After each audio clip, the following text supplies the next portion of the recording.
9 em diante.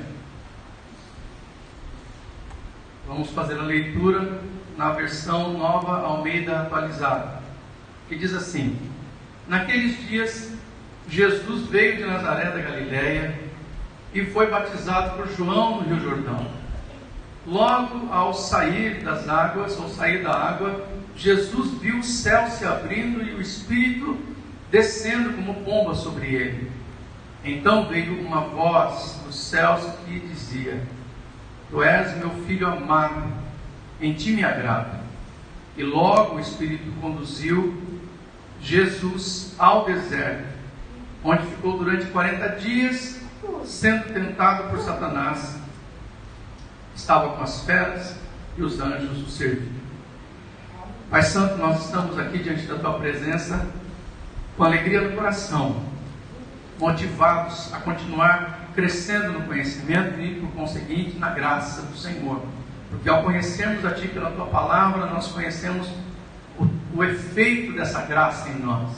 Isso transforma nossas vidas e nos faz caminhar seguros nesta vida de fé, neste caminho de salvação.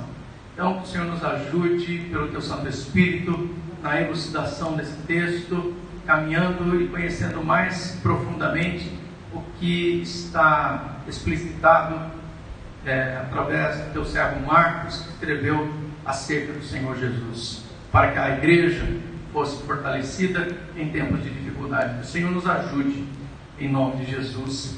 Amém. Diga amém. Fique com a sua Bíblia aberta, por favor.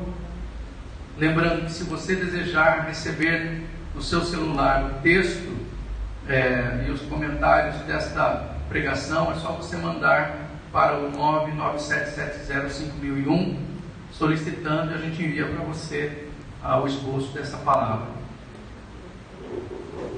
Naqueles dias veio Jesus de Nazaré da Galileia e foi batizado por João no Rio Jordão. Nós sabemos que o que nós fizemos até agora foi falar sobre João Batista e entender sobre a importância e a relevância de João Batista no contexto daquela época. Nós falamos sobre toda a influência de Roma, como Roma estava dominando aquela área toda. Se você for no mapa observar a distância de todas as novas capitais que se subjugaram a Roma por conta do seu domínio, é muita coisa, muita terra. E toda a Judéia então estava debaixo do domínio de Roma.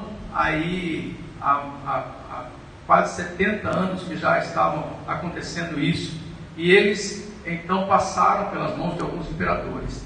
A Judéia, ela havia sido dividida seu reinado por algumas capitanias também, e a influência de João Batista neste lugar, nessa região, foi tamanha. Quando ele chega, ele começa a anunciar o arrependimento aos judeus, àqueles religiosos. Ele começa a dizer que eles eram raça de víboras e que eles precisavam se arrepender, porque viria alguém depois dele que transtornaria a realidade deles para transformar a vida deles. Então, eles estavam se referindo a Jesus.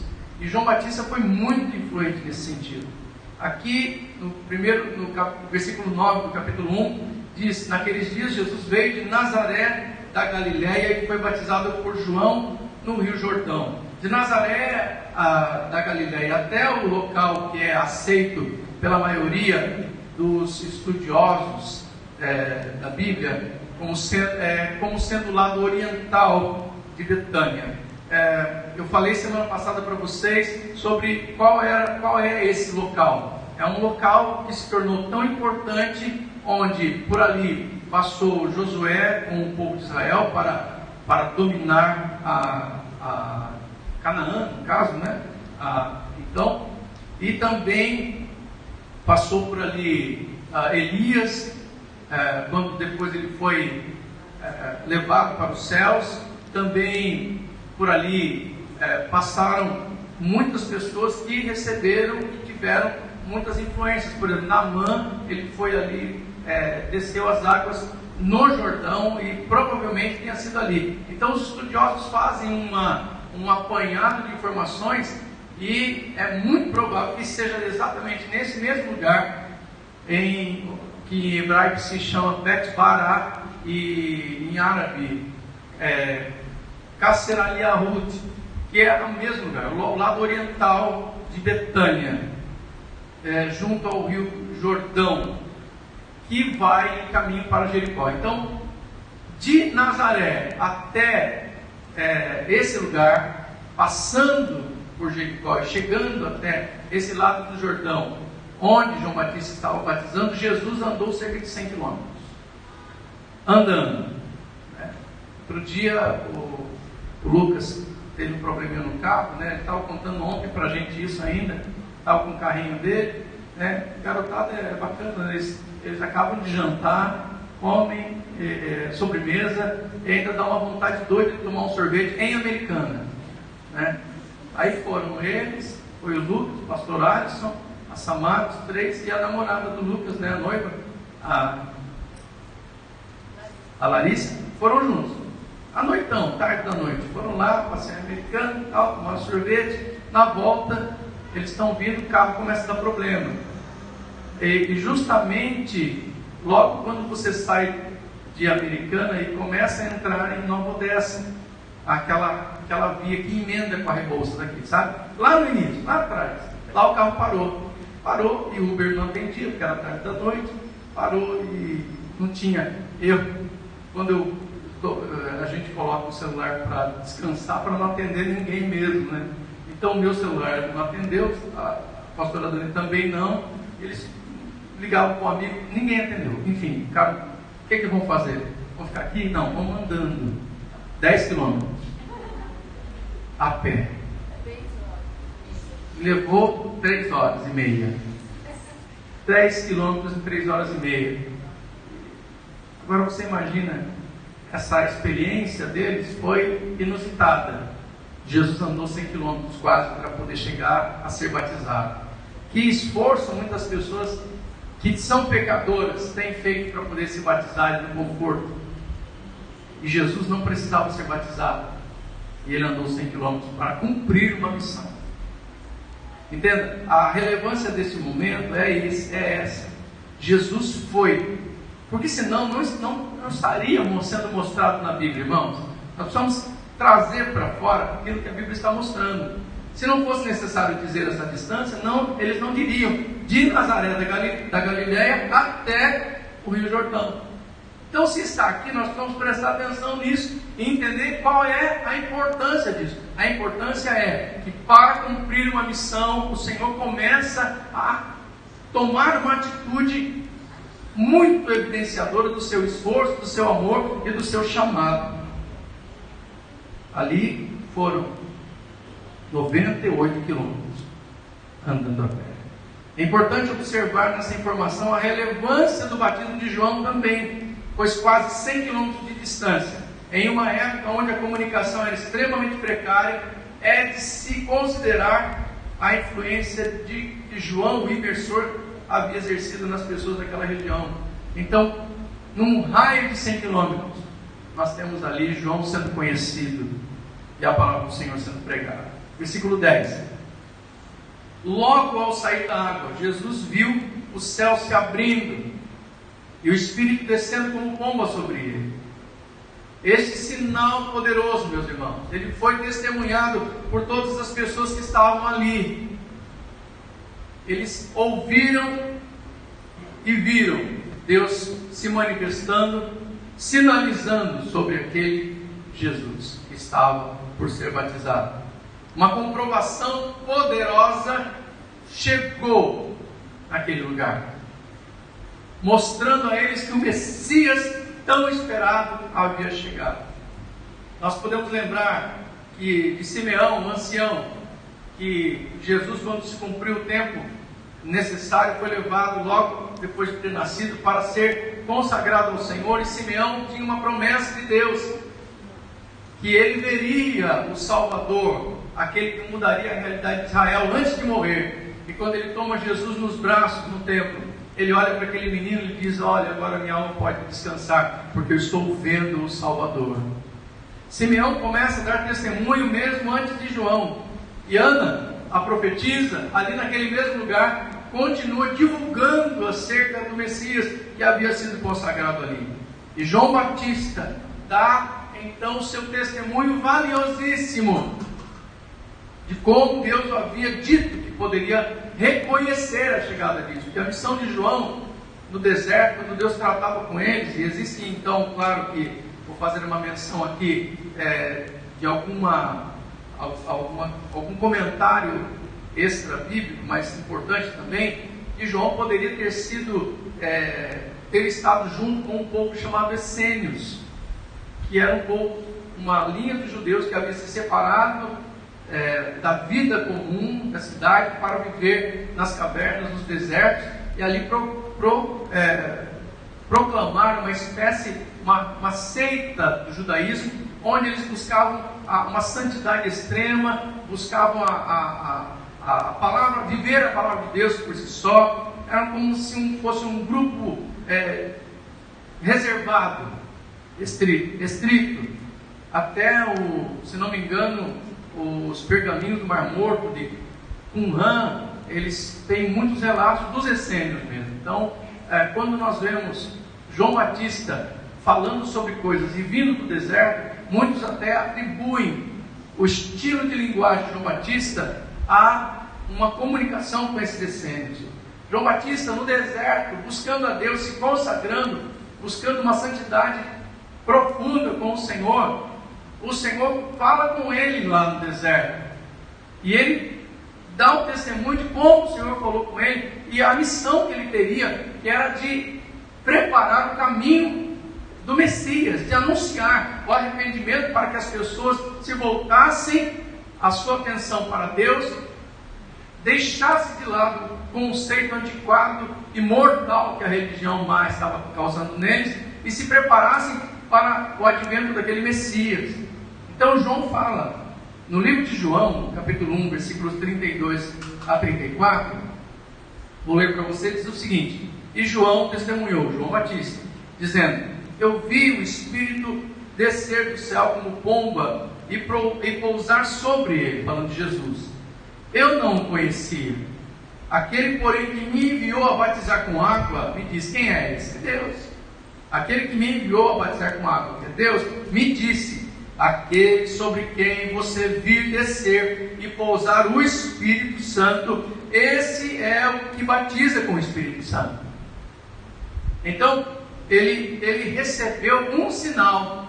Qual vai ser o sinal? Vai ser o sinal de que aquele sobre o qual eu vi pousar o Espírito, é ele que batiza com o Espírito Santo. Aí João continua: pois eu mesmo vi e dou testemunho de que ele, Jesus, apontando para Jesus, é o Filho de Deus. A profecia de Isaías também se refere a ele, quando diz: pus sobre ele o meu Espírito, e ele promulgará o direito para os gentios. Isaías 42, 1, parte B. Pousei. Entenda? Isaías já está prenunciando, já está revelando algo que depois viria a acontecer. Começa em Isaías, irmãos, Isaías falou isso há quase 550 anos antes. O tempo que Isaías disse essas palavras foram 5 séculos antes, já sendo enviado pelo Espírito Santo, o Espírito de Deus dizendo acerca do seu servo, porque nós vamos ver no livro de Isaías duas fases importantes da menção profética de Isaías, e essa está na segunda fase, quando ele vai falar sobre o servo de Deus, referindo-se ao Messias. E quando ele mostra isso, ele fala: o Senhor, através de Isaías, pus sobre ele o meu Espírito, pousei sobre ele o meu Espírito. E Mateus também fala isso no capítulo 12, versículos 17 ao 18, referendando a própria profecia de Isaías, dizendo o seguinte: isso aconteceu para se cumprir o que foi dito por meio do profeta Isaías: eis aqui o meu servo que escolhi, o meu amado, em quem a minha alma se agrada. Farei repousar sobre ele o meu Espírito, e ele anunciará juízo aos gentios. Tanto João, quanto Isaías, quanto Mateus, quanto Marcos, estão relatando a comprovação de que ao sair da água, depois de ter sido batizado, Jesus foi indicado do céu. Ali começa, irmãos, um grande movimento celestial sobre Jesus, como de fato agora sendo mostrado a público, via voz de Deus, um sinal poderoso que não foi visto e ouvido apenas por aqueles que estavam ali, João Batista e Jesus, mas aqueles que estavam à volta sendo batizados. E lembro vocês a importância de João, ou seja, havia muita gente esperando para ser batizado lá, porque nós já lemos em pregação passada, já falamos que a questão superlativa, dizendo que toda a região da Judéia e todos os moradores de Jerusalém vinham para ser batizados por ele. É claro, é evidente que a palavra toda é uma hipérbole, é uma superlativação daquilo que de fato acontecia, mas garanto para vocês que era muita gente, e se Jesus estava no meio dessa muita gente, esse povo todo ouviu, e o sinal que foi revelado dos céus causou um espanto fenomenal naquelas pessoas que estavam presentes naquele lugar. Jesus foi exatamente mostrado como no início do seu ministério para aqueles homens, para que soubessem que o Messias começava a sua obra ali.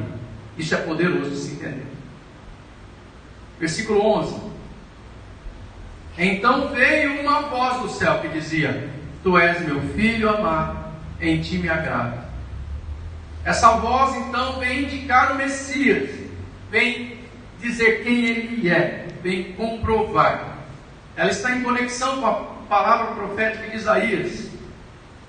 E a palavra está em Isaías 42:1. Eis aqui o meu servo, a quem sustenho, o meu escolhido, em quem a minha alma se agrada. Pousei ou pus sobre ele o meu espírito, e ele promulgará o direito para os gentios. Parece que Deus estava recitando Isaías. Parece que Deus estava recitando Isaías quando ele diz isso. Tu és meu filho amado, em quem me comprado. Tu és. Isaías está dizendo: aquele virá, eis aqui o meu servo, quem sustém, o meu escolhido, em quem a minha alma se agrada. A mesma consideração que Deus, usando o profeta Isaías para trazer a relevância acerca de Jesus, e a voz de Deus soando dos céus, mostrando, e para que não houvesse dúvida de quem era, para alguém pensar que era João Batista, a pomba, o Espírito Santo em forma de pomba, veio sobre quem? João Batista? Não, Jesus. Então todo mundo sabe quem é. Mateus 17, de 1 a 8, diz assim, irmãos: 6 dias depois, Jesus tomou consigo Pedro e João, aliás, Pedro e os irmãos Tiago e João, e os levou em particular a um alto monte. E Jesus foi transfigurado diante deles. Seu rosto resplandecia como o sol, e as suas roupas se tornaram brancas como a luz. E eis que lhes apareceram Moisés e Elias falando com Jesus. Então Pedro, tomando a palavra, disse a Jesus: Senhor, bom é estarmos aqui. Se o Senhor quiser, farei aqui 3 tendas, uma para o Senhor, outra para Moisés e outra para Elias. Falava Pedro ainda, quando uma nuvem luminosa os envolveu, e eis vindo da nuvem uma voz que dizia o quê? Este é o meu filho amado, em quem me agrado. Escutem o que ele diz. Ao ouvirem aquela voz, os discípulos caíram de bruços, tomados de grande medo. Jesus então se aproximou deles, tocou neles, dizendo: levantem-se, não tenham medo. Então eles, levantando os olhos, não viram mais ninguém a não ser Jesus. De novo a mesma consideração. Mais uma vez sendo referendado, mais uma vez Deus se manifestando para que não haja dúvida que Jesus é o Messias. Versículo 12. E logo o Espírito conduziu Jesus ao deserto. Irmãos, Podemos imaginar que tenha sido talvez conduzido por uma inspiração, que o Espírito Santo, Deus havia falado para Jesus para ir ao deserto, um direcionamento, uma espécie de intuição, ou também podemos imaginar que tenha ocorrido uma possível transladação até uma área desconhecida do deserto da Judéia. Nós não sabemos se Jesus foi caminhando ou se ele foi transladado, mas o fato é que ele foi levado ao deserto para ser provado. Eu quero que você ouça isso. Assim como o ministério de João Batista havia sido forjado, duramente forjado, neste campo de treinamento, nós vimos isso. A preparação de João Batista foi no deserto. O deserto, local de sequidão, local de perigo. O deserto, local de intimidade, estar sozinho, de solidão e de solitude. O deserto, local de aprendizado, e um local para se reservar a santidade de Deus. João Batista passa esse tempo. Jesus é levado para onde? Justamente para o deserto, pelo Espírito. Então, assim como o ministério de João Batista havia sido forjado nesse campo de treinamento, o ministério de Jesus como homem, e eu quero que você entenda que nós vamos, no decorrer desses estudos, dessas pregações do livro de Marcos, vamos trazer sempre à sua memória, agora, Jesus como homem, ou seja, como filho do homem, e Jesus como filho de Deus. Lembra que na primeira exposição, eu falei para vocês que o livro de Marcos apresenta Jesus das duas formas, como filho do homem, conhecendo como os homens as suas dores, as suas fraquezas, como filho do homem, na carne, e como filho de Deus. Então aqui, o ministério de Jesus como filho do homem deveria ser também testado, para que, sob extrema pressão, ele pudesse sair dali aprovado para prosseguir no cumprimento de sua missão pela redenção da humanidade. Ou seja, Jesus foi provado ali. As coisas começaram a apertar para ele ali. Estar do lado do diabo para ser tentado, não imagine que seja uma coisa fácil. Não imagine. Versículo 13. Onde ficou durante 40 dias, sendo tentado por Satanás. Estava com as feras e os anjos o serviam. Entenda uma coisa, 40 dias. A Bíblia, ela está cheia de simbolismos numéricos. Ok? 7, 12, 9, 6. 6 é o número do homem. Por que 6 é o número do homem? Porque no sexto dia da criação, Deus criou o homem. Então, 6 é o número do homem. 7 é o número de Deus. Por quê? Porque Deus viu que tudo que ele havia feito era perfeito, era bom, porque ele descansou nesse dia. Por isso, o 7 é o número da perfeição, que foi a obra magna de Deus. Então, aí nós temos vários números, e é muito comum você encontrar esse tipo de coisa. A Bíblia, como na construção das palavras da antiguidade, as letras também se combinam com os números, muitas palavras também são traduzidas por números, para a compreensão delas. Então a gente tem que entrar nisso. 40 dias é um simbolismo numérico. Ele representa então a linguagem criada pelos antigos, que traz significado aos números, uma vez que os antigos sempre se conectavam e conectavam os números com alguma situação específica. Ele fala sobre as feras, a proteção de Deus. Por que está colocando aqui as feras? A proteção de Deus por Jesus equipara-se aqui ao que houve com Daniel e os leões na cova. É uma prova mortal com um livramento maravilhoso. Assim como Daniel foi jogado na cova com leões famintos, e o Senhor cerrou as suas garras e os seus dentes, e ele não foi comido, o Senhor Jesus foi lançado a um deserto que havia feras perigosas também. Havia leões no deserto também. Ele poderia também morrer ali, mas o Senhor, de igual modo, nessa prova mortal, lhe protege, lhe dá um livramento maravilhoso. E os anjos? Em contrapartida à ação maligna do tentador, Satanás, os anjos lhe trouxeram conforto.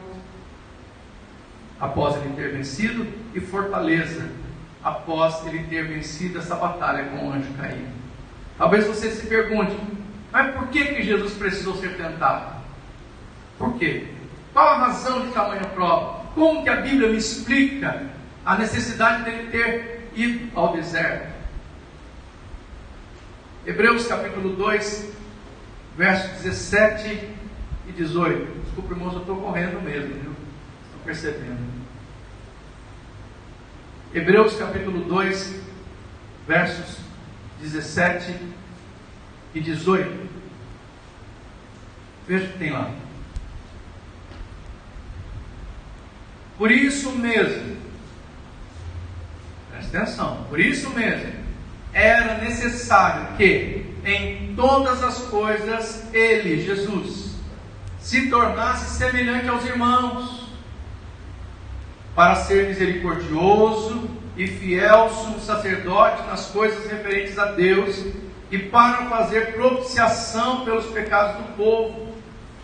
Pois naquilo que ele mesmo sofreu quando foi tentado ao deserto, é poderoso para socorrer os que são tentados. Isso aqui responde. Então ele sentiu na carne, na pele, e isso tudo trouxe a ele preparação, não somente para ter dito, eu venci, mas para olhar para as pessoas que sofrem e dizer, eu entendo a tua dor. Por isso que o ministério de Jesus é baseado na compaixão e na misericórdia, e não no julgamento. Por isso que Jesus disse, não vim para julgar o mundo. Entende? Porque o Senhor veio como homem, compreendendo a dor do homem, e ajudando o homem a se livrar daquilo que mata o homem, que é o seu pecado. Aí de novo, pela graça sois salvos. Ainda em Hebreus capítulo 4, versos 14 e 15, você vai encontrar o seguinte, abra lá. Hebreus 4, 14 e 15. E diz assim: tendo, pois, Jesus, o Filho de Deus, agora olha só, ele está mostrando Jesus agora como Filho de Deus, como grande sumo sacerdote que adentrou os céus.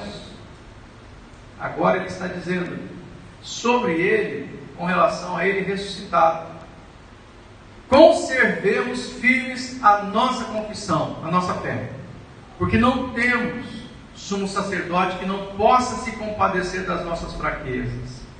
Olha que bênção, porque os sumos sacerdotes daquela época não tinham compaixão, irmãos. E agora ele está dizendo, nós não temos sumo sacerdote que não possa se compadecer, ou seja, ele se compadece, esse Jesus. Pelo contrário, ele foi tentado em todas as coisas, à nossa semelhança, mas sem pecado. Está compreendendo? Quanto que isso está revelando um Senhor Jesus, que como homem vence no deserto, para compreender a dor da natureza humana, que pecou, que falhou, o vazio que a alma humana tem, e agora compreendendo, vivendo todas as dores, pagando o preço do pecado, morrendo a morte de cruz, ressuscitando, e ao ressuscitar, ouve a voz do Senhor de novo, dizendo, tu és meu filho, hoje te gerei, e ali sendo incluído no rol dos sacerdotes, não segundo a ordem dos levitas, mas segundo a ordem de Melquisedeque, um sacerdócio mais elevado, e o próprio livro de Hebreus vai falar sobre isso, e agora sendo elevado como sumo sacerdote, ele é agora então reconhecido como filho de Deus, ou seja, homem glorificado, com toda a autoridade. Por isso que ele disse, toda a autoridade me é dada no céu e na terra. E João 3,16 nos revela coisas importantes. Antes disso eu quero ler o seguinte: era necessário, irmãos, que ele passasse por provas tão profundas e dolorosas, que dessem conta de que o homem Jesus compreendia as fraquezas dos homens que o seguiriam. Você está seguindo um homem, Jesus, que te compreende na tua dor. Isso é uma coisa fabulosa para quem busca a fé. Você não está andando junto de um Deus falso, que viveu uma vida apática, longe, distante de toda a realidade humana. Jesus, não. Ele passou por tudo que era necessário para compreender a dor do homem. Era necessário que ele passasse por provas tão profundas e dolorosas que dessem conta de que o homem Jesus compreendia as fraquezas dos homens que o seguiriam. O homem Jesus seria capaz de se importar com eles, ou seja, conosco. O homem Jesus olharia em seus olhos. O homem Jesus compreenderia suas fragilidades. O homem Jesus se compadeceria deles em suas lutas mais difíceis e penosas e ainda os amaria. O homem Jesus jamais os abandonaria. O homem Jesus cumpriria sua missão até a morte e morte de cruz. E eu finalizo lendo João 3,16, que você pode até falar de cor se quiser. Porque Deus amou o mundo de tal maneira que deu seu Filho unigênito, para que todo aquele que nele crê não pereça, mas tenha a vida eterna. O amor de Deus foi revelado em Jesus. Ele começa a ser revelado na preparação daquele que é o seu escolhido, o Filho em quem ele tem prazer e que não deixou dúvidas, que é aquele mesmo, para que todo aquele que nele cresce e creia não tenha nenhum perecimento, mas possa encontrar a eternidade. Por isso ele foi para o deserto, levado pelo Espírito, para vencer por nós. Vamos orar. Pai Santo, Pai querido, obrigado, Senhor, por esse culto tão abençoado, esse tempo precioso que temos aqui. Tudo que procuramos fazer, fazemos com esmero, com cuidado, com carinho, Senhor. Te louvo por estarmos caminhando, Senhor, por esse livro da Tua Palavra. E queremos, sim, animar o nosso espírito, fortalecer a nossa fé.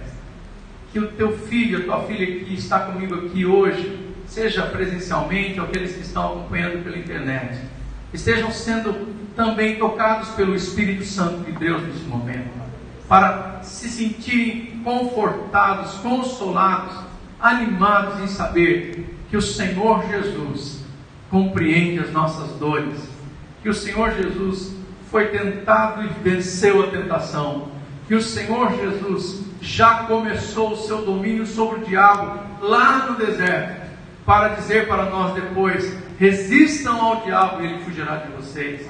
Já o Senhor nos deu conta de que essa autoridade que o Senhor nos dá pelo Teu poder, ela vem para nós para repreendermos as forças do mal. E ainda que estivermos em luta, Senhor, nós vamos nos render a Ti, nós vamos nos aproximar mais de Ti, porque Tu és a fonte de força e de capacitação para nós, para as nossas vidas, para que vençamos, ergamos nosso corpo, caminhemos em frente e consigamos seguir a nossa vida para a glória do Teu nome.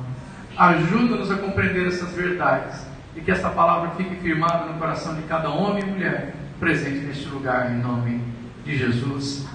Amém. Levante-se do seu lugar, vamos agradecer a Deus por esta manhã. Eu quero te louvar a Deus pela sua vida, pelo seu esforço, e que o Senhor te dê um excelente domingo na presença do Senhor. Tá bom? Hoje à noite a gente tem culto também. Se alguém quiser, pode vir com toda certeza, 7 horas da noite, eu e minha casa. Vamos agradecer ao Senhor mais uma vez. Pai Santo, obrigado por este culto, te louvamos, te engrandecemos. Dedicamos a Ti, Senhor, esse tempo. Obrigado desde as 8h30 da manhã, aqueles que estão aqui na Escola Bíblica, pelo esforço dos Teus filhos. Que o esforço de cada professor valha a pena na vida de cada aluno, Senhor. Que cada um possa vir, acordar mais cedo, se preparar, ter como prática costumeira de estar também aqui na Escola Bíblica, que ajude muito a vida de cada um. Assim nós vamos ter uma igreja forte. E conforta o Teu povo, traz, Senhor, o descanso nesse dia e já uma semana abençoadíssima na Tua presença. Livra-nos de todo mal. Se houver alguém doente, enfermo, entregamos a Tua presença para que a graça do Senhor e a unção da saúde venha sobre ele. E que todos os sintomas de dores, de febres sejam retirados em nome de Jesus. Protege o teu povo, Senhor, nos caminhos dessa vida e leva-nos em paz para a tua glória, em nome de Jesus. Que o amor de Deus Pai, a graça de Jesus Cristo, a comunhão e a consolação do Espírito Santo de Deus estejam sobre as vossas vidas, meus amados irmãos e irmãs, e sobre toda a igreja de Cristo que está espalhada pela face da terra, desde o dia de hoje para todo sempre. Amém.